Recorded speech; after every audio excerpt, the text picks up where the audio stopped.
Mister Beast AK.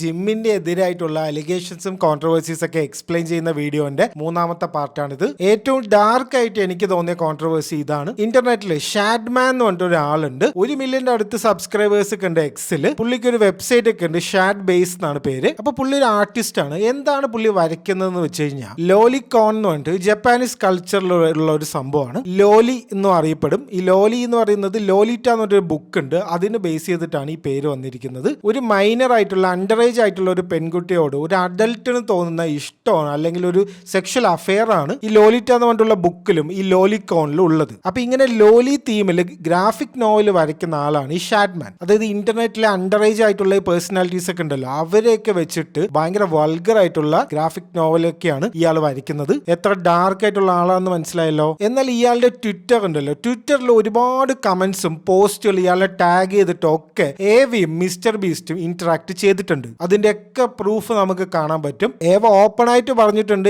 Lowly കാണുന്നത് എനിക്ക് ഇഷ്ടമാണെന്ന് വരെ പറഞ്ഞിട്ടുണ്ട്. ഇതൊക്കെ പോട്ടെ എന്ന് വെച്ചാലും മിസ്റ്റർ ബീസ്റ്റും ഏവയും കൂടെ ഒരു വീട്ടിലായിരുന്നു താമസം കുറച്ചു കാലം മുന്നേ വരെ. ഇവരുടെ വീട്ടിലെ മെയിൻ റൂമിൽ ഈ ഷാഡ്മാൻ വരച്ച അണ്ടർ ഏജ് ആയിട്ടുള്ള ഒരു പെൺകുട്ടിയുടെ ഗ്രാഫിക് പോസ്റ്റർ ഇവരെന്നെ എടുത്തൊരു വീഡിയോയിൽ നമുക്ക് കാണാൻ പറ്റും. അതിനെക്കുറിച്ച് തമാശക്ക് ഇവർ തമ്മിൽ സംസാരിക്കുന്നത് വരെയുണ്ട് ഓപ്പൺ ആയിട്ട് കമന്റ്സിൽ. അതേപോലെ ഏവ ലൈവ് സ്ട്രീം ചെയ്തുകൊണ്ടിരിക്കുമ്പോൾ കുട്ടികൾ വരെയുണ്ട് ലൈവ് സ്ട്രീമിൽ. ആലോചിക്കണം, ഷാഡ്മാന്റെ വെബ്സൈറ്റ് ഉണ്ടല്ലോ ഷാഡ് ബേസ്, അതൊക്കെ ഇങ്ങനെ ചുമ്മാ ആക്സിഡന്റ് പോലെ ഓപ്പൺ ആക്കിയിട്ട് ക്ലോസ് ആക്കുന്ന ഒരു സംഭവമൊക്കെ ഉണ്ടായിട്ടുണ്ട്. അപ്പൊ ഈ അലിഗേഷൻസ് ഒരു ചാറ്റ് ലീക്കിൽ തുടങ്ങിയിട്ട് ഇപ്പൊ എവിടെ എത്തി നിൽക്കേണ്ടതെന്ന് നിങ്ങൾക്ക് മനസ്സിലായല്ലോ. ഇത്രയും പ്രശ്നങ്ങൾ പുറത്തു വന്നപ്പോൾ മിസ്റ്റർ ബീസ്റ്റ് ഏവനെ ടീമിൽ നിന്ന് പുറത്താക്കിയിട്ടുണ്ട്. ഇനി അടുത്തത് ഒരു സെക്ഷൽ ഒഫൻഡറിനെ ജിമ്മി എന്ന ടീമിലേക്ക് എടുത്ത ഒരു കാര്യമാണ്. ഇത് കുറച്ചുകൂടെ സീരിയസ് ആയിട്ടുള്ള ഒരു കാര്യമാണ്. അത് നമുക്ക് 4th പാർട്ടിൽ നോക്കാം.